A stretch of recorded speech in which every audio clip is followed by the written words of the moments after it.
హల్లెలూయా! ప్రియమైన దేవుని బిడ్డలారా, దేని కొరకు ఎదురు చూస్తున్నారో? గర్భఫలమా? వివాహం విషయమా? ఉద్యోగాల విషయాలలోనా? లేకుంటే చదువుల విషయాలల్లా? ప్రమోషన్ విషయాల్లోనా? ఏ విషయంలో నువ్వు దిగులుగా ఉన్నావో, ఆ విషయాలన్నిట్లలో దేవుడు నీకు సహాయం చేయనీకి సిద్ధంగున్నాడు. ఒక్కసారి ఆయనతో నీవు ఆయనతో ఉన్నట్టయితుంటే, ప్రియమైన దేవుని బిడ్డలారా, ఆయన నీకు సహాయం చేయనీకున్నాడు. ఆయన మాట ఇచ్చి తప్పిన దేవుడు కాదు.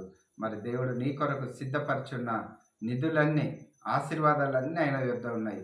మరి అవన్నిటిని నువ్వు పొందుకోవాలనంటే, నీ కుటుంబంలో ఏది అవసరమో, నీ అవసరత ఏదో ఆయన తీర్చుటకై భూమి మీదకొచ్చిండు. మరి ఆయన వైపు ఒక్కసారి తేరి చూసి, ప్రభువా అనేసి ఒక్కసారి పిలిచినట్టయితుంటే, ఆయన నీకు చెయ్యి అందించి నిన్ను ఈ భూమి మీద ఆశీర్వదించుటకు ఆయన సిద్ధంగా ఉన్నాడు. దేవుడిట్టి మాటలను దీవించునుగాక. ఆమేన్.